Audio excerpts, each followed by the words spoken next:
तो हम गाना गोनी अंदीप बाबा के टीम गोई रहे पटना। गोलू भैया गाना कौन गोई नी? अरे कि कौमे दिन में देले भैया, अरे कि रोजी रोजगार हो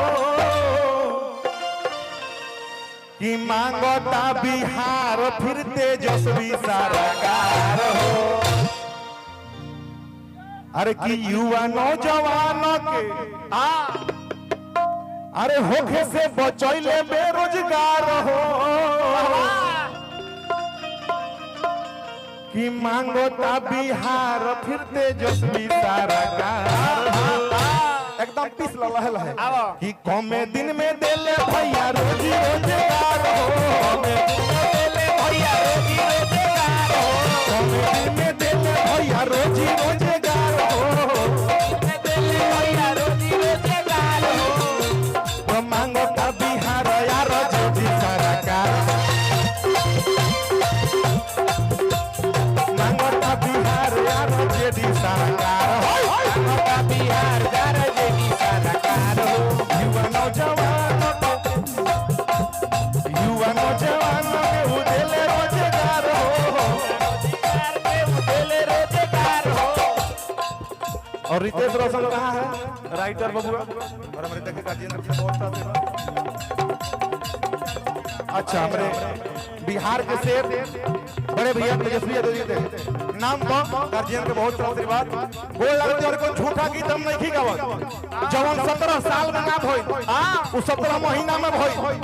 कौन बनावटी बात थोड़े बा ना जी, वही बात के कहते नहीं।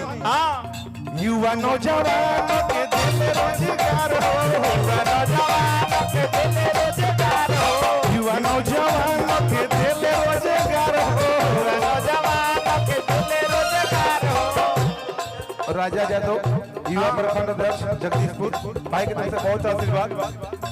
तो मांगता बिहार आरजेडी सरकार हो,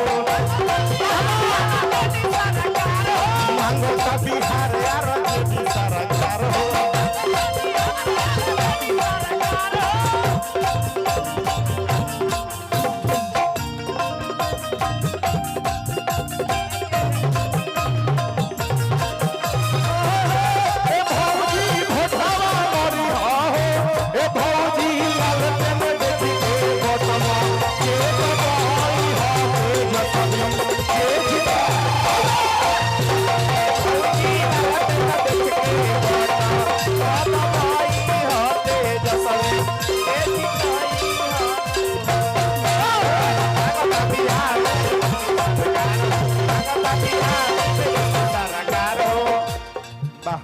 भैया हेलो कितना बढ़िया पगड़ी पहनले बड़े। अरे की एरिया में कहीं गो हलवा बा ए जाने यार जेडी के जलवा अरे जेडी पगड़ी पहनले सुनो। अरे की हरियर गो मछिया के बांधेलो पगड़िया अरे की खाती लालूवा दी तू लागे लोए सवरिया। अरे जियो कि सो भोला देनिए के जो अरे की मालवा बा, अरे की मालवा बा। और हमारे चाचा तरफ से बहुत आशीर्वाद। अरे की चारों ओर ये कहीं को हलवा बा ए जाने आरजेडी के जलवा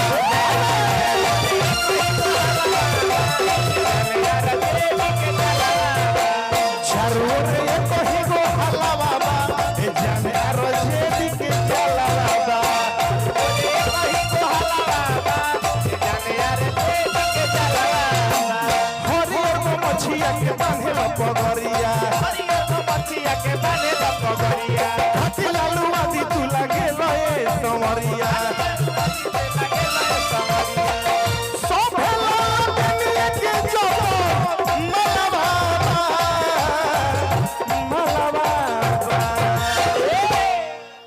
अरे चारों ओर ये कोही को हलवा बा ए जाने आरजेडी के जा ए कोही को हलवा बा ए जाने आरजेडी के जलवा चारों ओर ये कोही को हलवा बा ए जाने तेजस्वी के जा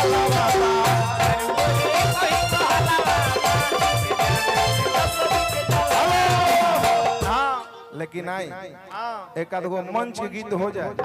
होली के महीना चलता, बाकी कलाकार का